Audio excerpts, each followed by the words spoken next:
Pour le compte qui rentre du côté droit, là, reçoit un bon coup de bâton de Plouffe. Le compte fait glisser à l'intention de Gosselin qui s'avance.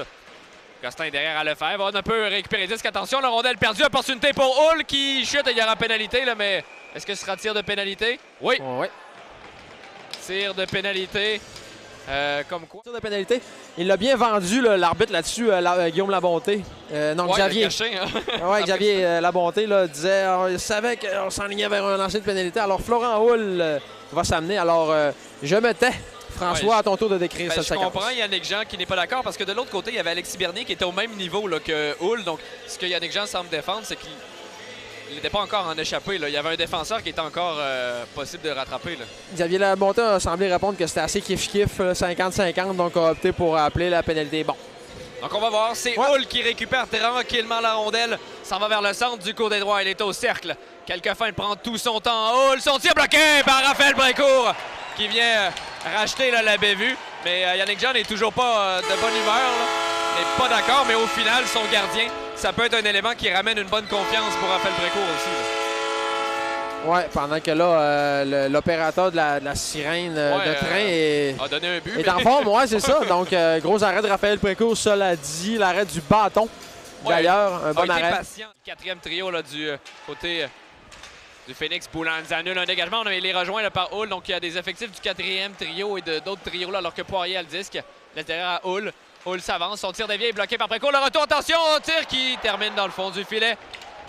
On le sentait venir, Jonathan. C'est Loïc Poirier qui marque. C'est 1-0. Ouais, on a joué un petit peu de chance là-dessus. La rondelle a dévié finalement à la gauche de Raphaël Brincourt alors qu'il effectuait son déplacement vers la droite.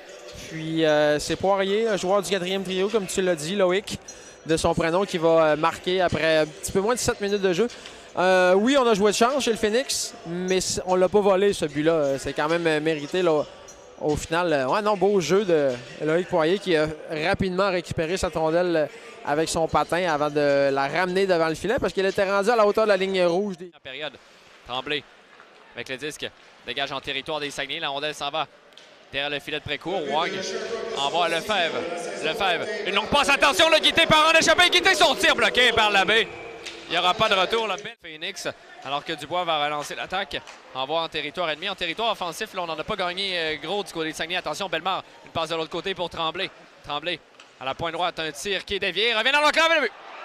Rousseau là, qui récupère le retour. Et Raphaël Précourt était quand même un peu trop vers sa gauche. Là. Il y avait le filet désert complet. Rousseau double l'avance, Jonathan, là, au Phoenix. Ouais, pas eu d'appui ben là-dessus. Là, Raphaël Brincourt surtout. Donc, on saute sur le retour. Ce sera important là, de déblayer les rondelles devant le filet là, pour la défensive des Saguenayens. Ça me manquait un peu d'intensité ou de volonté là, dans le jeu des Saguenayens. Parce que lors du premier but là, du Phoenix, ça a été la même chose qui s'est produit. Loïc Poirier, oui, bon jeu, mais a été en mesure de... Cette affaire, là, les Saguenayens n'ont toujours pas marqué. C'est 2-0 pour le Phoenix. Kolmakov gagne. Beau jeu de Lindell qui pousse devant. La pointe. Mauvaise passe. Lindell envoie pour Vermette. Il est seul. Vermette son tir. Quel arrêt de Labbé qui sort la mitaine. Le point de presse sera très intéressant. McNeil son tir et il y aura pénalité au Saguenay. Non, au Phoenix. Écoute, on est en possession du disque. Mais attention, c'est Schaefer qui laisse derrière avancer. S'avance à Schaefer. De l'enclave. Gosselin son tir. Quel arrêt de Kian Labbé encore une fois. Prenez son nom, signez-le sur les deux. On semble exténué là, du côté de Maverick Lachance. Vermette fait glisser le long de la bande. Là, Yannick Jean appelle des joueurs depuis un bon moment. Là. Desruisseaux derrière le filet. Desruisseaux avec la rondelle. Cherche les options. Envoie Lefebvre. Lefebvre passe pour Schaefer sur réception. Le but! Maxime Schaefer en avantage numérique. C'est 2-1.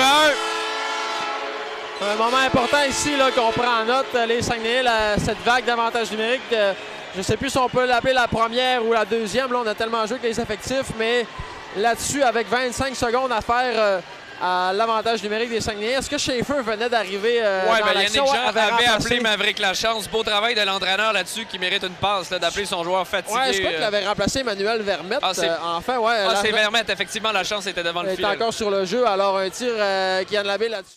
Lampron, avec le disque, une longue passe. S'installe du côté du Phoenix, un tir qui rate la cible, long retour pour McNeil. McNeil derrière le filet pourchassé par Gosselin, ça revient à Fagan, son tir qui dévie le but.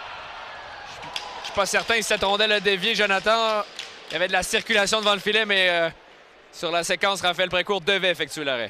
Ouais, il y avait un tout petit espace là, entre le poteau et le gant de Raphaël Précourt et la rondelle qui va finalement passer. Alors, c'est Feaghan là, qui s'en va célébrer en premier au banc des siens, donc ça ne semble pas effectivement avoir dévié. Écoute, j'ai hâte de voir les statistiques officielles de Feaghan depuis le début de la saison. Je vais aller voir ça, mais un tir de la pointe, là, une attaque là, qui venait un peu de nulle part. Gros jeu quand même de Brogan McNeil là, qui a bien protégé la rondelle en fond de territoire, a amené ça à la pointe et là, ben, ça a été... Un tir bloqué défensivement, ça revient à Tourigny. À Lavoie. Envoie pour le compte. Le compte à Thomas Lavoie. Un tir de loin des villes. Le retour pour quitter son tir. Quel arrêt! Kylian Labbé poursuit sa magistrale soirée. Wow, Jonathan, quel arrêt! Incroyable! Et il ajoute là, tous les condiments également pour avoir fait cet arrêt. C'est un gardien de but que j'aime bien, ce Kylian Labbé. Là, est vraiment spectaculaire. Il est un peu cocky, si je peux me permettre l'expression par moment.